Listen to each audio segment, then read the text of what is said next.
Welcome back. Next up, we have a memorial for a member of our community, Tony Diaz, who passed away last year.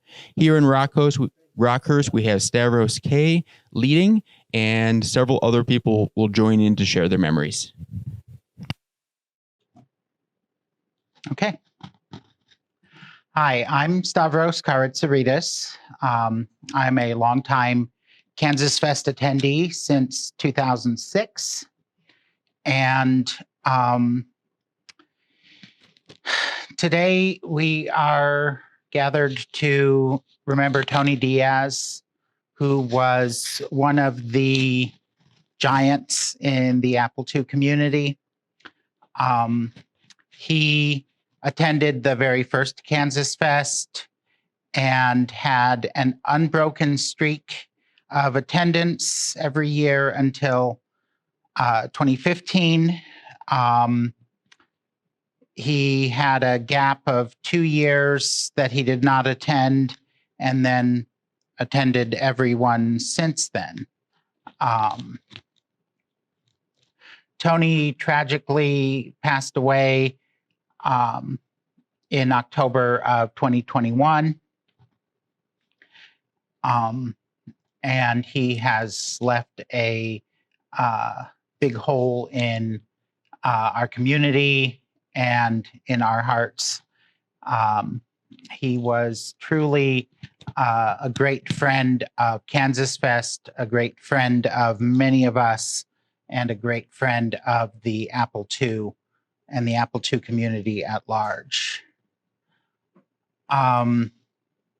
Basically, I would like to share some memories of Tony. I think that through these stories and memories that I and others of you have to share, we can all get a picture of what Tony was like, especially for people who are watching this who may have never met him or may have never even heard of him. I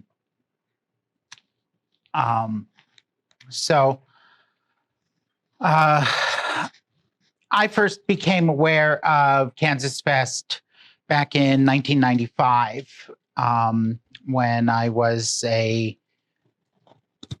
sophomore in college, and I was a frequent participant of the CompSys Apple II news group, if you remember news groups. I would frequently see Tony and many of the other people in our community post on the news group about the Apple. Tony always seemed very helpful. He always had answers to questions that people had about the Apple II. And I remember reading about KansasFest and thinking that it sounded like a fun time. And then, of course, at that time, I was a poor college student. I didn't have the time or the money to come and attend. And then, of course, I graduated from college and then went to medical school and then did residency. So the first time that I actually had time to attend was 2006. And I signed up a few months beforehand. I figured I should start to get to know some of these people. And so I signed up for I signed into the Apple II IRC chat that Tony ran, and started to participate in that chat room, and in that way got to know several of the people that frequented the chat room and came to KansasFest. And then, of course, in 2006, when I actually attended KFest, I finally got to meet Tony in person. So I have some photos of that first KansasFest that I attended. This was in Tony's room. This was one of the first times that I got to meet Tony. Tony had connections within Apple, within the Apple II community. And so he acquired a variety of different artifacts in the Apple II world. And he loved to bring things like prototypes and unreleased items and behind the scenes items. And he loved to bring those to KansasFest and show them off to everybody.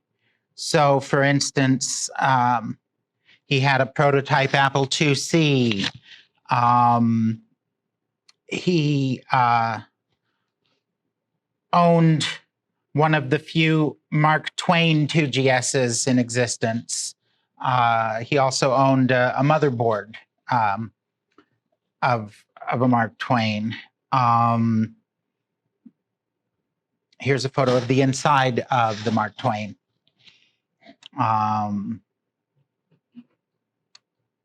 He had collections of memorabilia, so lots of Apple II badges, 2E, 2GS, Beagle Brothers stickers, DOS 3.2, 3.3 stickers, 16 sector stickers,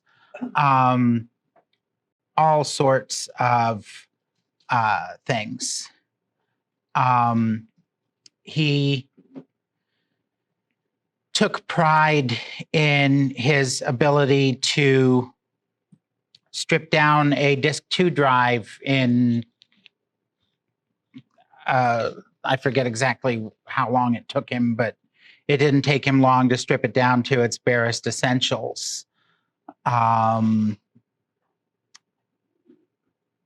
He gave impromptu sessions on how to tear down an Apple IIe or IIc. One of the things that I really liked about Tony was his quirky sense of humor. It matched my own very, very closely. And so, we were able to get one another pretty easily and pretty fast. Here at the KansasFest tie contest, here he is wearing a tie that he made out of scrap Apple II motherboards, and he stuck a card in it, and that was his necktie for the year. One year, if you notice around the Rockhurst campus, there's these electrical boxes out there, and they have this little label on them. So Tony and a friend, Paul Zaleski, decided to recreate that label. I remember one year we went on a we went on a late night run to a Steak and Shake, and there were three cars in the group, and the one hit a curb and got a flat tire.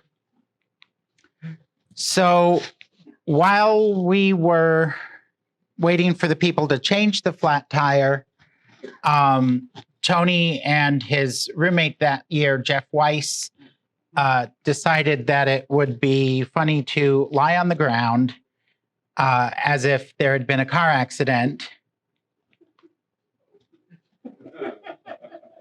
So I snapped a couple of these photos, and then they got up. And so as we are changing the tires, a police officer comes up to us and says, where's the accident? And we were like, there's no accident. And the police officer said, yeah, we had a report. There was a car accident with 2 people lying on the ground dead.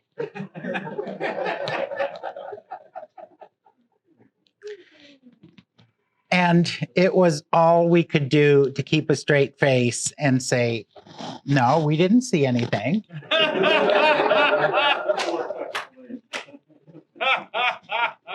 Somehow the police officer bought it and told us to be careful while we were changing the tire and drove away. Wow. And we continued on our way to Steak and Shake or Denny's or wherever we were going.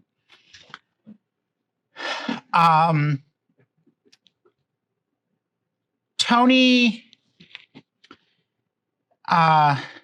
here's another photo of Tony and Paul Zaleski wearing identical outfits and carrying identical items. I think this photo was captioned, twins separated at birth, you decide.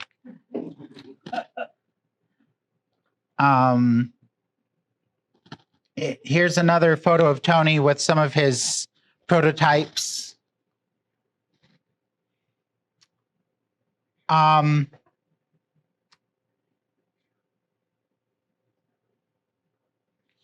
One year, Sean Fahey invited us out to his place to go through the collection of materials that Michael Mahan had donated to KansasFest. And so we were just going through and looking at everything. So Tony made each of us these badges that say A2 Archaeology, peeking into the past to preserve for the future.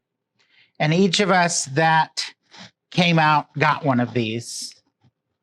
That was the kind of thing that Tony was always doing. Here's a picture of Tony wearing 1970s hard drive platter on his head. Again, kind of gives you an idea of the kinds of humorous things that he used to do.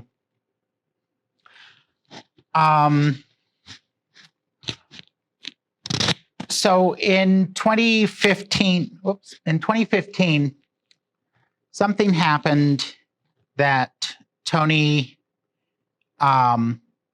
couldn't lead KansasFest anymore. And he didn't attend KansasFest for a couple of years. And this was something that was kind of a painful time for him. And privately, he admitted to me that he may never attend KansasFest again. So you can imagine my surprise in 2017 when I got a phone call from him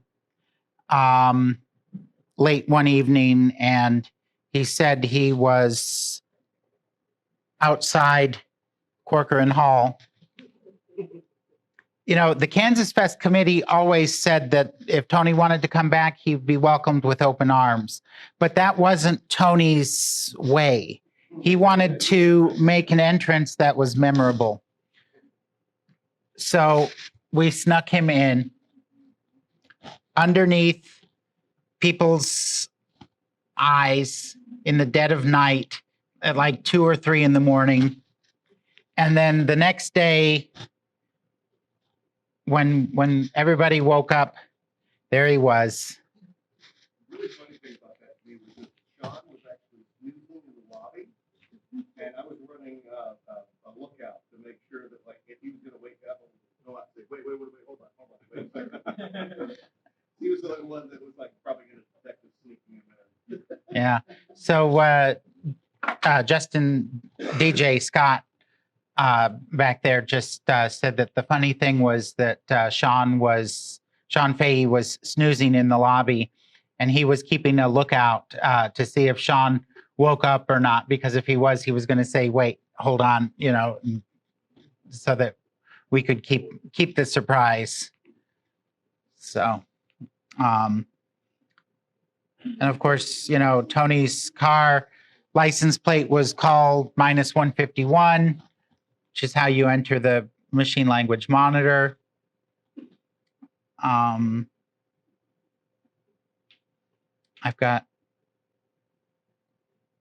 think I got a photo here that Javier sent me. Or no, that was the one, prototype 2C that he had sent me. Aside from KansasFest, I went out to meet Tony a few times in California and visit him at his home and see his extensive Apple II collection, which truly dwarfs any collection that I have ever seen of any other person's collection.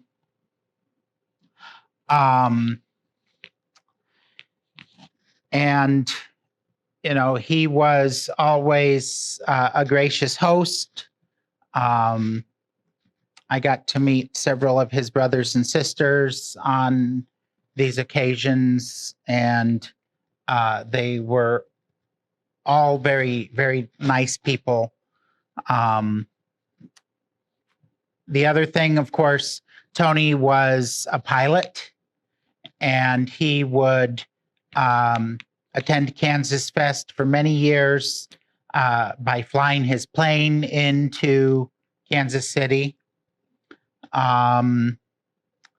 He was active in the Civil Air Patrol in Southern California, and those kids, those cadets that he worked with, were his life. He was very passionate about the teaching that he did with them. He was proud of his cadets. I remember one year he was telling me about a competition that they had traveled to Wright-Patterson Air Force Base in Dayton, Ohio, that his team scored very highly in, and he was so proud of them.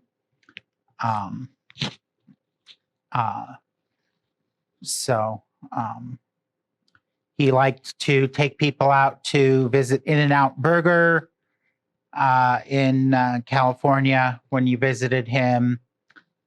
Another place that he liked to take visitors to was a place called Round Table Pizza. I have many fond memories of that as well. I hope that gives people a little bit of an idea of who Tony was, how he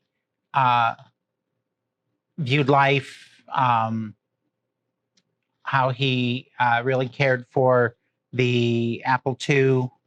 And now what I would like to do is turn the session over to any people in attendance, any people watching via Zoom who want to say some words, show photos, whatever, of their own memories of Tony Diaz.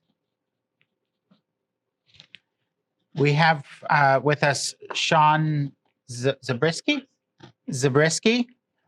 He went to college with Tony. So I'd like to invite him to come up and Nice if you one single image to your Mac.com. yeah, I would love to display it. absolutely. Nothing special, but it's definitely something that I want. Sure. I can turn you up. Okay. The picture that up there is pretty unremarkable, but there's definitely a story behind it, and I'll get to that. Oops. I'm not going to talk for very long here. It's been a while since I've given a presentation of any kind, any sort of public speaking or anything like that,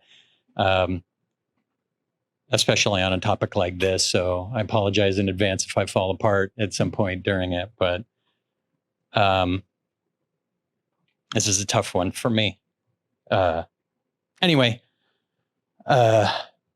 so I met Tony when we were in college in Phoenix, Arizona.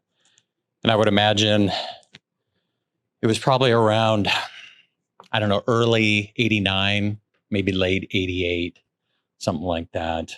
And how I met him is back then, all of us carried around briefcases. Not many people have backpacks. Don't ask me why. It was just what we did, right? And a lot of guys would have stickers and things like that on their briefcase. And after one of our semesters started, I started seeing this guy walk around with a briefcase, and he always looked like he was in a hurry. And at one point, I noticed he had a big sticker with, like the Ghostbusters circle with a slash through it, and it said MS-DOS, and that was in that big slash circle. And at the time, I had been Apple II user since I was about 13 years old at that point. So it had been quite a few years, and I was definitely still a fan. Had Apple II GS, did all my schoolwork on my Apple II GS. And so I thought, there's got to be something to this guy. I should probably introduce myself to this guy and see what he's all about. So I did. And that was the beginning of a very interesting relationship that I had with him. And we immediately hit it off. He told me all about like who he was, what his experience was with the Apple II and the community. And I was blown away. I'm like, this guy's cool. He sounds like one of these elite guys that I used to read about on the bulletin board systems back in the day, right? I just hooked up with a guy that I always dreamed about hooking up with. This guy's cool. I could probably learn a lot from this guy. I could probably get a lot of cool stuff with this guy. Anyways, so we became fast friends, and we lived in the same apartment complex just adjacent to campus. And I would always go over to his apartment. But the first time I walked into his apartment, I was freaked out. I walked into this place, and as I recall, it was on the 3rd floor of this apartment complex. And the first thing that I saw when I walked in that door was a cabinet of a Dragon's Lair machine. And which Dragon's Lair was, of course, my favorite game. So now this guy is absolutely my favorite person in the entire world, because I can come here and play Dragon's Lair anytime I want. That didn't turn out to be the case, but I was elated. And so I proceeded to spend, probably the next year hanging out with Tony, trying to convince him to let me play Dragon's Lair. And he also had the ROMs for Space Ace. And I would always try to convince him to switch out the ROMs so I could play Space Ace, because I never really got to play that. And during the course of that, as I was always trying to convince him to play Dragon's Lair, he would always be trying to convince me to sit down and watch Spaceballs with him. And he had a Laserdisc player, as I recall, and there was a box that would sit, it was on top of a cabinet or something. And it was those big Laserdisc players. And I apologize, I don't know a whole lot about them, but they were these big Laserdisc players. And he had one in a box, and the box looked just like a pizza box. And it said, "This is not a pizza" on it. And I always thought that was so funny. And I never understood his sense of humor was so odd to me. And you were mentioning his quirky sense of humor. And I didn't get it because I just didn't have that kind of sense of humor, but we, regardless of all of those things, I had the time of my life with this guy. And even though it was only a year, the impact and the kind of friendship that I developed with him, it's kind of hard to explain. It's one of those ineffable sort of qualities and friendships and interactions that, I just don't know how to describe it. And over time, after college and stuff, we lost touch, probably within a few years. And it happens, right? Time and distance, these things happen. But I never forgot those times. And over the years, I would every once in a while I'd reach out, but those emails often just went into the ether, for whatever reason. And I didn't take it personally.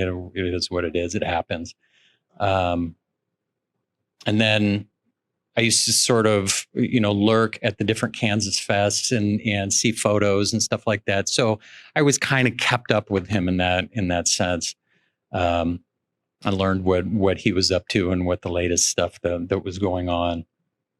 And then I didn't realize what was going on with him personally. As you mentioned, it seemed to vanish, and I was always sort of curious what happened there. And then I finally got on Facebook again back in 2020 after the pandemic started, and I found all you guys in the Apple II enthusiasts group, and I just had the time of my life, and I started to kind of get back into things, and I was really excited, but I noticed Tony wasn't there, and I thought that quite odd, but again, it was what it was.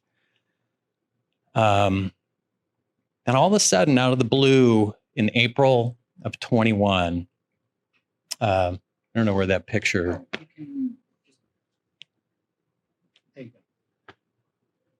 I get a DM from him on my Facebook account, and it's that picture, and it just says up at the top of it. And this was a package that I sent him after college. I had started working at an Apple dealership, and I worked in the service center. And so I had access to service manuals and things like that. And I don't remember what I sent him in this package, but I sent him this package, and it's got the address of the place where I worked with. It says ATTN Sean Zabriskie. For whatever reason, he saved this box. I know he was kind of notorious for saving things, but I was still, this was 30 years ago, right? And it was my first interaction with him in a really long time. And I have to admit, I was happy to hear from him, and I was relieved to hear from him, because I had heard some things that he wasn't doing well. And so it brought me a lot of joy.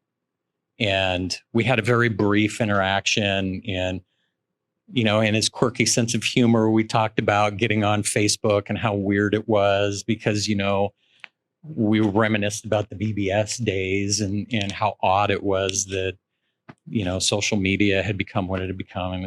Anyways, and our interaction was very brief. And then I got the news a few months later, and, I'm just like everybody else here. It just broke my heart.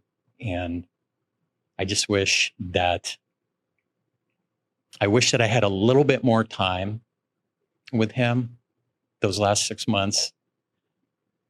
And I wish that I could have talked to him about what was going on, but, I didn't know. And maybe if I did, I could have helped. Maybe I could have said something, but I will say, to end on kind of a high note, I did get that Dragon's Lair machine that he always encouraged me. He's like, if you want to play that Dragon's Lair, get your own. And so I did. and this was a while back, but for years and years and years, I played it, and I always thought of him, and I always thought of our time together. And it made having that machine, just that much more special, Does it still work? It was, I actually sold it just before I moved. I moved just before the pandemic. I moved, and I had to sell it, but it was in mint condition. And yeah, somebody had rebuilt it, and it was in absolute mint condition. And yeah, so that's all I have to say. And thank you for letting me share. And I hope that my memories of him help you guys remember him, and those who didn't know him get to know him a little bit better, because he was an awesome guy. but did he ever let you play Space Age? He did, but I usually had to do something for it. Like maybe I had to buy the pizza or I had to buy, something. I don't really remember, but I do remember it brought me a lot of grief whenever I would have to approach him to kind of grovel and beg to play it. It made me very uncomfortable to ask, but he was always cool about it. And in the end, he always let me play. And every once in a while, he would set it to unlimited lives. And it was awesome. Anyways, that's all I've got. Thanks, you guys.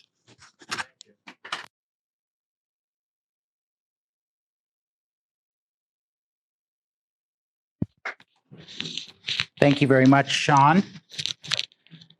So,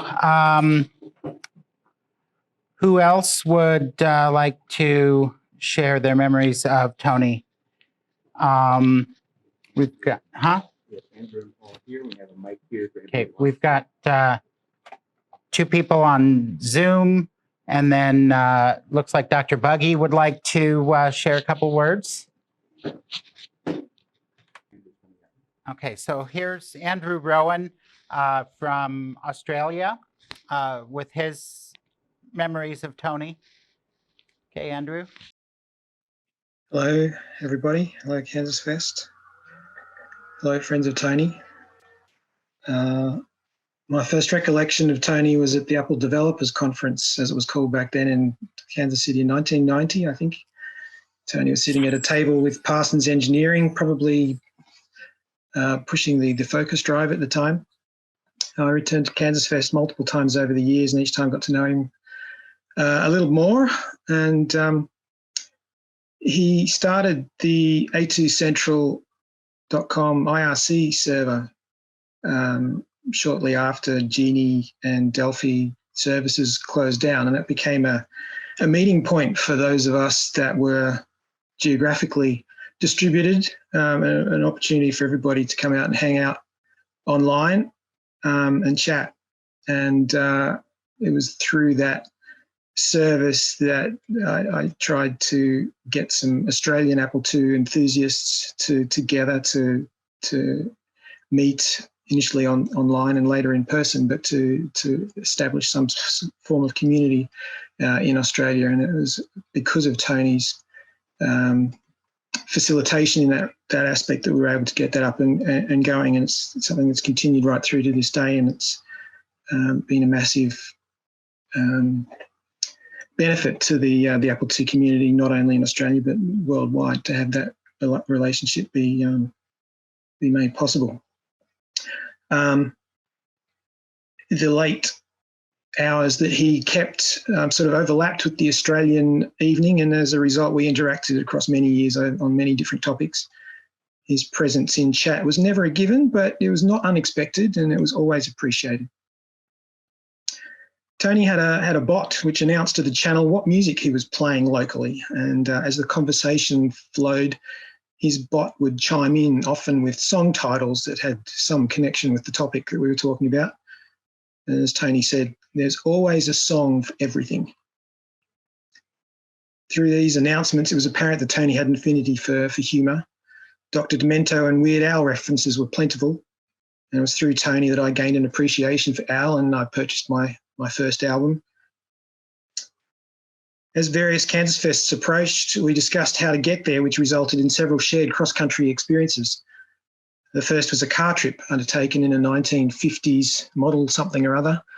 We had the car packed and ready to go finally at midnight, but only managed to drive 100 miles up the road before succumbing to fatigue. Ended up trying to get to sleep in a layover beside I-15 with trucks roaring past and shaking us awake with the vibrations. We could have had a good night's sleep and started early the next morning, but Tony obviously wanted to make a start and get going rather than waiting and potentially getting waylaid by something else coming up. He liked to get on the road and get going, but it took him a while to get ready before he left.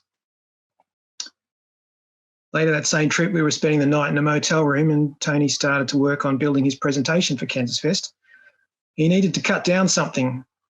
Perhaps it was a portable computer case. I think he was trying to fit an Apple IIgs motherboard in it or something. And he decided to use a Dremel to do this in the bathroom. The result was tiny black plastic shavings flying everywhere and creating an almighty mess on every surface. Tony found hilarity in the look of horror on my face, and I'll always remember his laugh. Tony had a love of flight, and he piloted his own Cessna aeroplane to KansasFest a number of times, flights which were nicknamed A2 Airlines, probably Flight 1 to Kansas and Flight 2 back to California.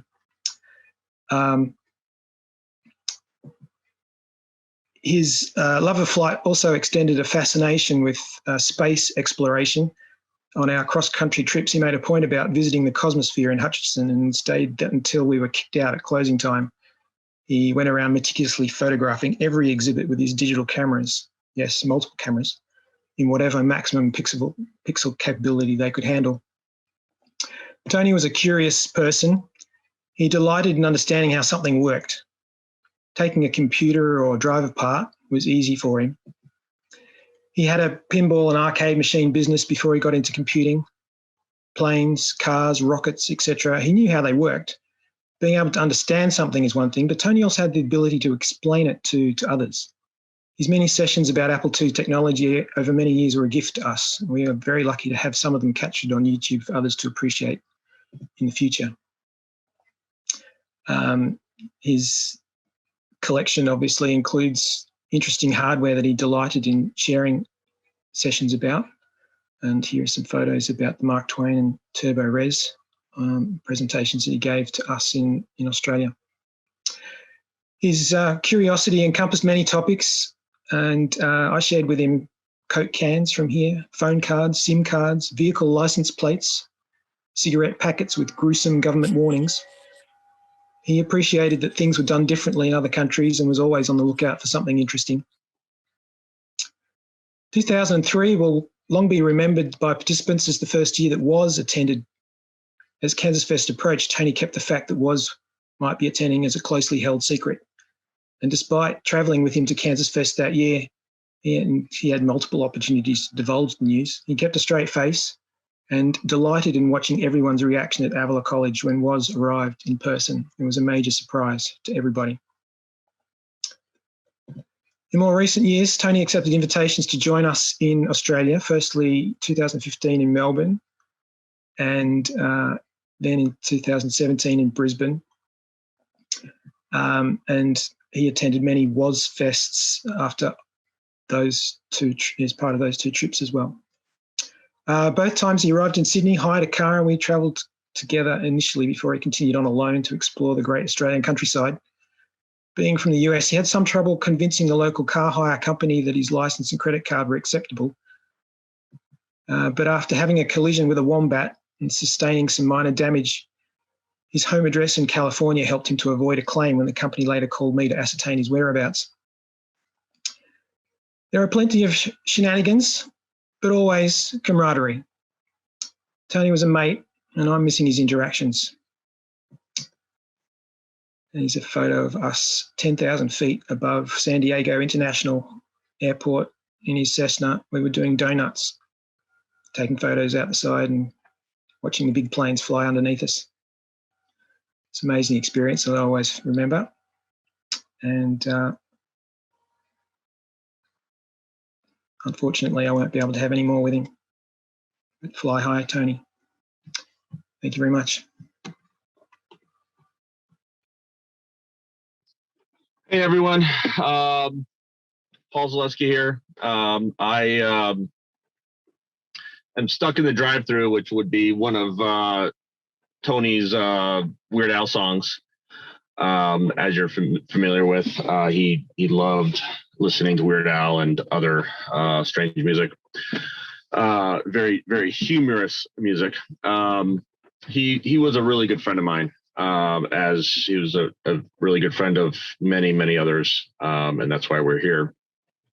I met Tony back in 1988 ish, maybe 87, maybe 89. I called up Computer Circulation Center. Back then it was known as Alltech Electronics, and he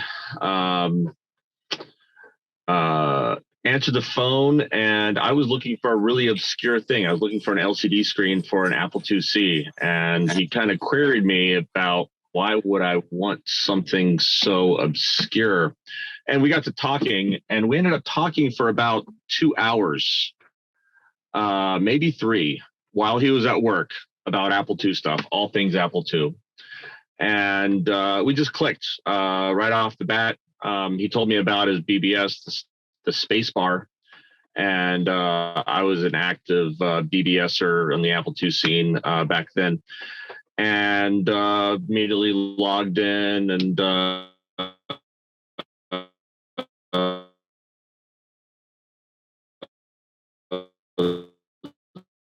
regular caller, future vision nodes for Apple II, and pretty much remained one of those until the very end, as the internet took over and BBSs became less and less popular. He was one of my groomsmen at my wedding, and we did a bachelor party in Colorado. We did a number of things, but one of the things that we did was we rafted on the Colorado River. Nothing crazy. There was only like class 1 and 2 rapids. So we're in these little duckies that held 2 or 3 people. Hi, 968. He, as a groomsman, brought me a ball and chain made of a bowling ball and a very heavy metal chain that was designed to wrap around my ankle. So I ended up rafting the Colorado River with a ball and chain wrapped around my ankle. So if I would have gone overboard, it would have been very, very interesting. So that's some insight about some of his humor, which was always much appreciated. A lot of people don't know about some of the other things that he did outside of the Apple II world. Most recently, he was had his own business pretty much running out of the first floor of his house, or the basement of his house. He had his own laser cutting machine, and he built plane parts for remote control airplanes, but not just regular remote control airplanes. He made flying things. So he made things like flying dog houses, like a Snoopy flying doghouse, and things that flew like airplanes but did not look like airplanes. One of his most recent projects, I have a query from him. He left me a message asking for a callback a couple days before he passed. He wanted to replicate a tube in a very old TV, one of these pieces, the old school style TVs that used to sit on the ground as a piece of furniture. And he wanted to know how to cast that tube out of acrylic. So he was always trying to figure out how to do technical things, not just electronic technical things, but many others. So he really had a passion for building things and making things work. So yeah, he's a dear friend, and I really love hearing these stories that other people have that have known him for so long. So thank you. Yeah. Hello, everybody. This is Petar Paskarich, and as it was mentioned, I think on Thursday, one of the introductions that basically said that, I've been around the Apple II world for a long time, but have been in the background on many different things. And that's fairly true. And how that kind of relates with Tony Diaz and how I met him. That had to have been fall of 1990 when I was 18 as a freshman at Ohio State University, and figuring out the whole the new internet and Usenet on the ComSys Apple II news groups and the GS groups and stuff.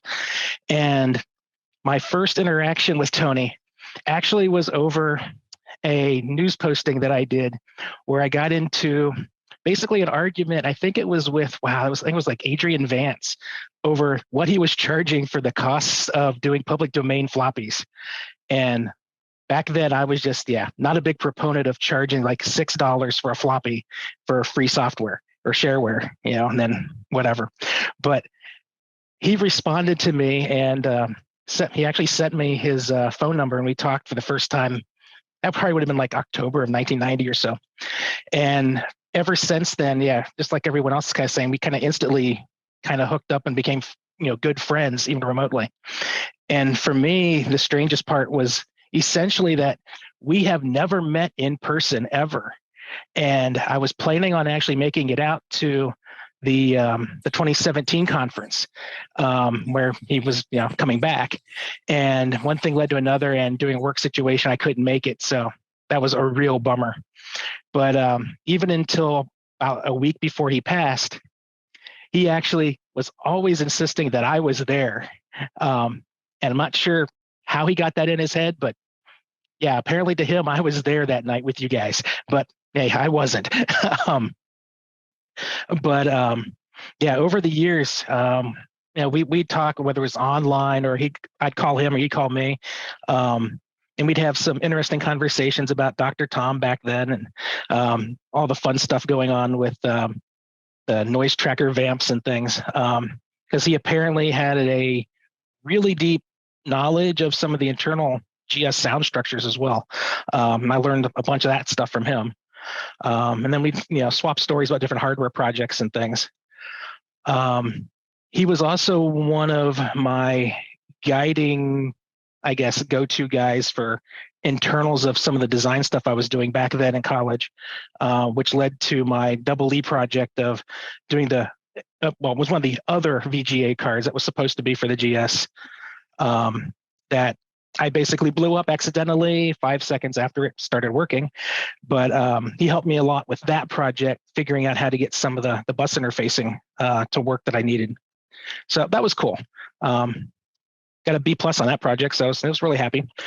And then finally, let's say, I guess about a year before he passed, I came into possession of a Disk 3 Unifile / Duofile, or Apple III Unifile Duofile controller, which basically was Apple's answer for how do you hook a Twiggy to an Apple III.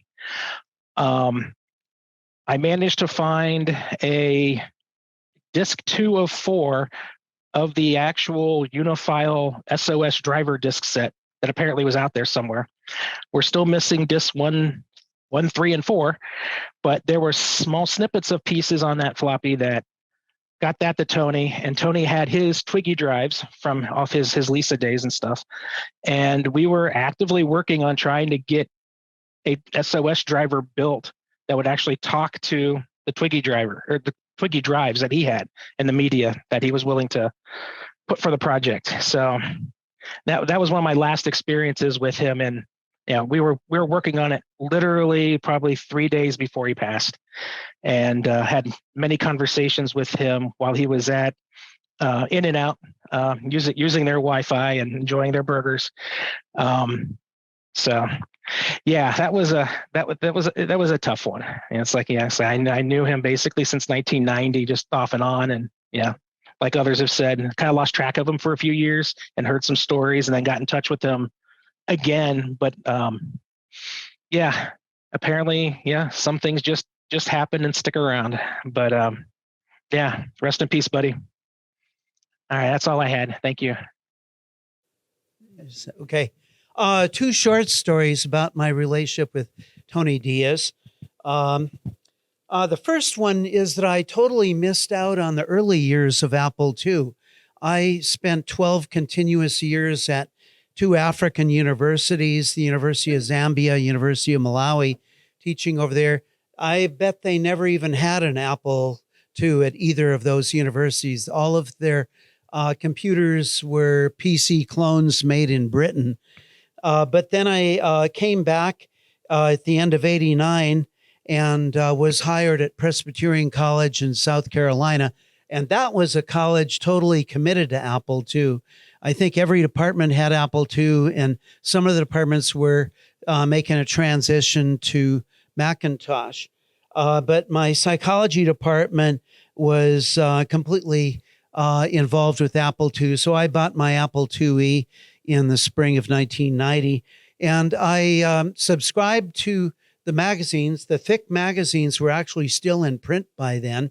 And Tony ran an ad in those magazines. His business was called All Tech in Oceanside, California. And coincidentally, my oldest brother lives in Oceanside even today. And I bought a 1 megabyte memory board for the Apple IIe, and I couldn't get it to run. And he had his phone number in his ad, so I called him. And the reason I bring this up, I think he spent close to a half hour talking to me by phone on how to get that memory card to run. And that seems pretty unusual for a small business, but I greatly appreciated it. The second story is that I've been coming to KansasFest. This is now the 8th year. And I think it was around 14 or 15.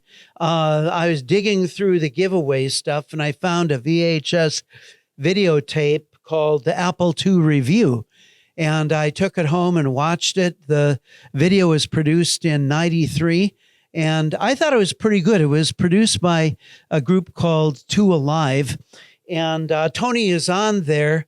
And that's 29 years ago. So he would have the young look like everybody else on that video had the young look. I can't remember really what he said, but I know that he is on there. Now, what I did the next few times that I came here, I think probably 17 and 18, I do have the equipment to copy videotape onto DVD discs. And I think I made about 20 copies of that show and brought it here for the giveaway table on those days. Now, I didn't bring any of them this time. I kind of forgot to do it. But next time that we have KansasFest right here, I will come with 20 or 30 of those videos because Tony is on there. And I think all of us would like to look 29 years younger, right? Okay, that's it.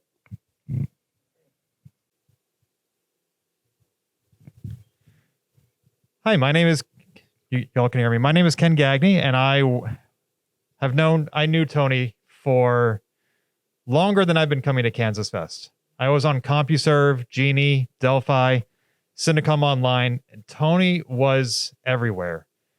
He wasn't only effervescent and ever-present, he was a person who was larger than life. Everything he did was big in a way. When he would be at KansasFest, I have a 32-ounce water bottle. I think his was 128. It was a massive jug, and I never got to find out exactly what was in there. When he would come to KansasFest, as Andrew alluded, he would fly here himself in his own plane. And on the KansasFest website that Peter is pulling up, there was a form to let us know when you were arriving at KansasFest, like what were your flight details. And there was a drop down for what airline were you on? Delta, American, Frontier. And the very first item in that drop down was A2 Airlines. And you could say that the list was alphabetical, but you could also just say that the list assumed you were Tony, because nobody had ever been to any more KansasFest than he had. So odds are he was registering for this event. Because he was a person of extremes, he was so passionate about everything that he did. Never mind, Peter. We'll skip it. I know that there were, like, he brought so much to this community and contributed so much, and there were other people in the community who were also passionate, and those passions were not always compatible. There were at least 2 people that Tony banned from ever coming to KansasFest. And I think I may have agreed with him on those decisions, actually. But because he was so passionate, you didn't always know exactly which Tony you were getting. I remember one year after KansasFest, he was still hanging out he was going to Denver on his way back to California. And I was in Denver with Em McGinnis. And we were like, oh, we should all get together for lunch. And Em and I were like, is this a good idea? We're like, let's go and find out. And we went, and it was great. Tony was telling us at that time that we'd actually just spoken to Tony a week earlier because Em and I were doing the Open Apple podcast. We were doing a post KansasFest wrap-up session. And in the middle of our podcast, we had a hardware question, and we didn't have the answer. We're like, who would know the answer is Tony. So we just opened up Skype. We called his number, and he was not expecting our call, but I was like, hey, Tony, you're on the air. And he's like, great, let's talk. And he was just available immediately, just like that.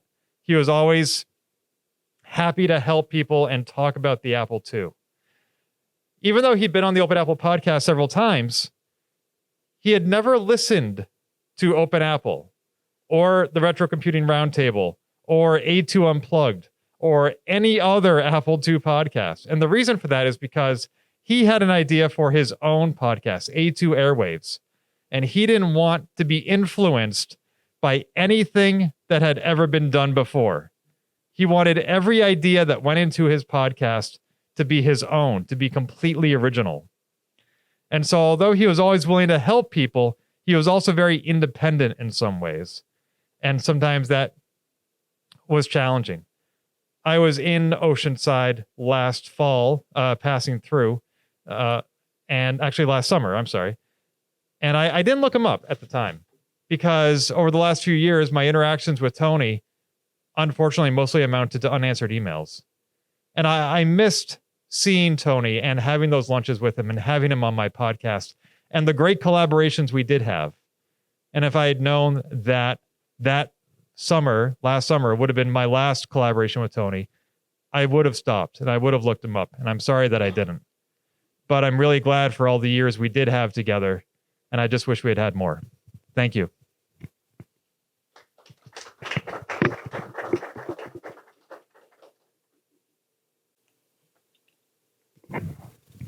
Thank you very much, Ken. Is there anyone else who would like to speak?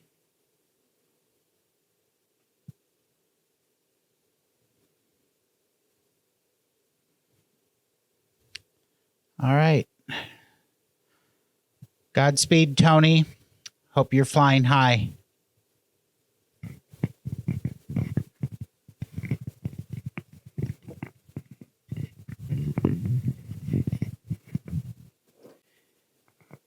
Thank you.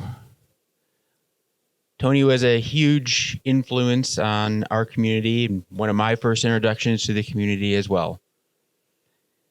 We'll be back here after lunch at 1:30.